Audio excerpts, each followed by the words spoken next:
Everyone thought she had it all: power, beauty, wealth. Billionaire CEO Isabella Carter was the kind of woman whose name alone could open doors around the world. Yet, as her black limousine pulled away from her company's glass headquarters one evening, she stared at her reflection in the tinted window and realized that in all her success, she had built the one thing she never wanted: loneliness. What good was an empire if you had no one to share it with? Her board of directors had been pressuring her for months to project a softer image. Investors wanted to see stability, warmth, maybe even romance.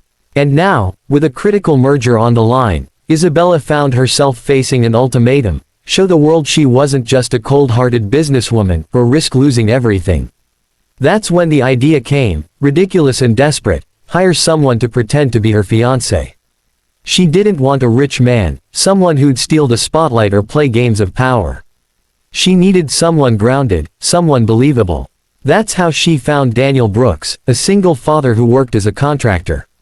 His life was nothing like hers. His hands were calloused, his wallet often empty, but his heart was full of love, for his little daughter, Lily. Their first meeting was almost comical. Isabella, dressed in a tailored white suit, sat across from Daniel in a quiet cafe. He wore jeans, a worn jacket, and had a protective arm wrapped around Lily, who clung to his side. When Isabella explained her proposition, "Pretend to be my fiancé for 3 months," Daniel nearly laughed out loud. But the offer came with a paycheck large enough to secure Lily's future, pay off his debts, and give her the education she deserved. Against his instincts, he said yes. From the very beginning, their worlds clashed. Isabella lived by schedules and contracts, Daniel lived by heart and necessity. At her charity galas, he felt like an intruder, fumbling with silverware while Isabella whispered instructions. At his daughter's school events, Isabella felt like an outsider, awkwardly standing among parents who laughed and shared snacks while she checked her phone for work emails. And yet, something began to shift. Lily, with her innocence, became the bridge between them.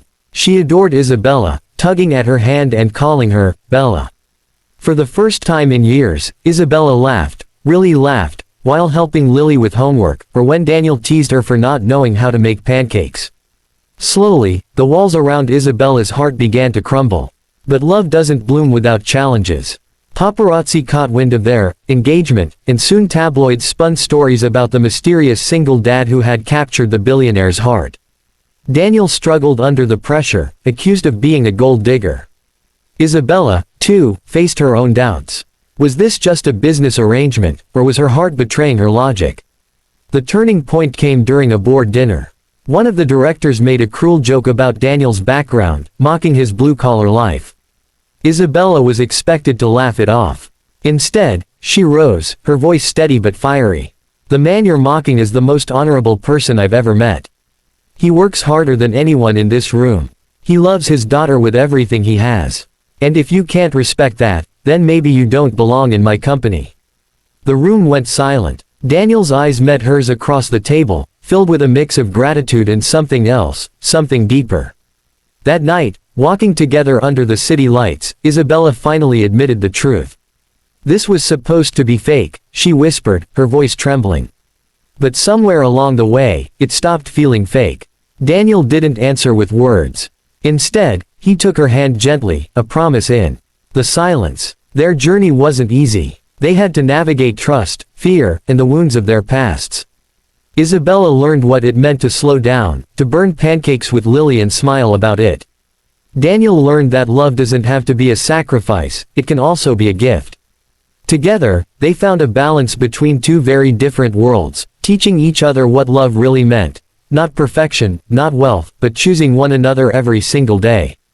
Months later, at a quiet park where Lily played with a kite, Daniel dropped to one knee, not for a contract, not for a paycheck, but for love. This time, Isabella, no business, no pretending. Just us. Will you marry me? Tears glistened in her eyes as she said yes, not as the CEO who had everything, but as the woman who had finally found what she'd been missing all along. And so, the billionaire who thought love could be bought discovered something priceless in the heart of a single dad. Their story wasn't about wealth or status, it was about second chances, about family, and about the truth that love, when real, changes everything. So if this story touched your heart, Don't forget to like this video and subscribe to the channel for more inspiring stories that remind us all, love is the greatest fortune we can ever have.